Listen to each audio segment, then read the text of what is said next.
In the Bible, the true church is symbolized as a woman, the bride of Christ, found in places like Ephesians 5 verse 25 to 32 and Revelation 19 verses 7 to 9. She represents purity, faithfulness, and a covenant relationship with Christ, prepared for union with Him. Revelation 21 verse 2 even describes her as a bride adorned for her husband. The Greek word translated as church in the New Testament is ecclesia, which simply means a called out assembly or congregation. It didn't originally refer to a structured institution, denomination, or building, but to a group of people called out of the world to follow Christ alone. Now contrast that with another woman in Revelation, the whore of Babylon, a symbol of corruption, idolatry, and spiritual adultery. Revelation 17 describes her riding the beast, dressed in scarlet and purple, drunk with the blood of the saints. She is called the mother of harlots, meaning she has daughters. Historically, many have identified this mother as the Roman Catholic Church, especially its papal system. Even the Church calls itself the Holy Mother Church. Her daughters are the Protestant denominations that still cling to many of Rome's traditions, including a required day of worship, Christmas and Easter, clerical hierarchy systems, to name just a few. Revelation 18 verse 4 gives a clear warning from God.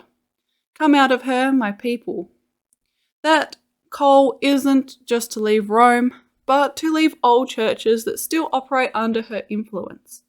The sad reality is that many sincere people think they've escaped deception, but they're still drinking from the same cup, but with a different label.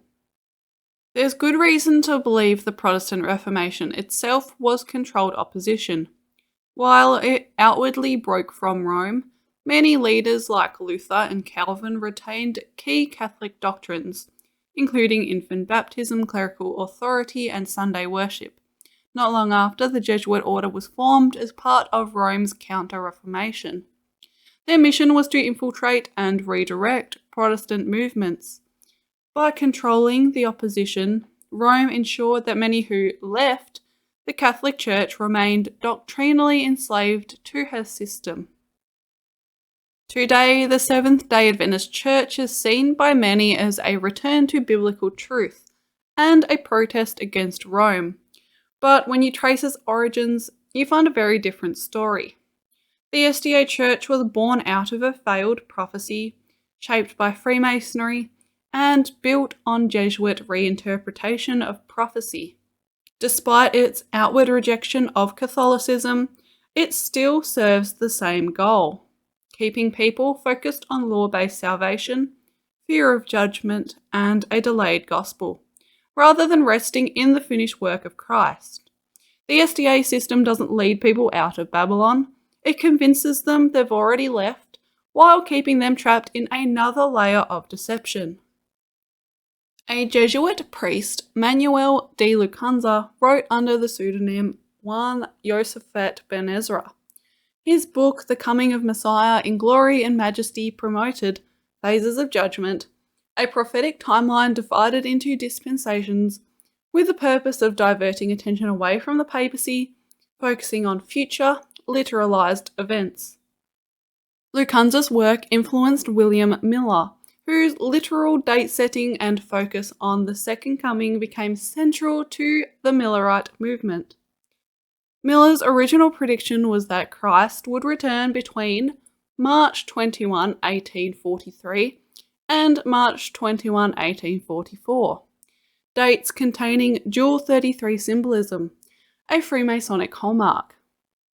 When that didn't happen, the date was adjusted to October 22, 1844, based on the Karaite Jewish calendar and the Day of Atonement. This approach was not biblical, relying on extra-biblical calendars and Jesuit frameworks.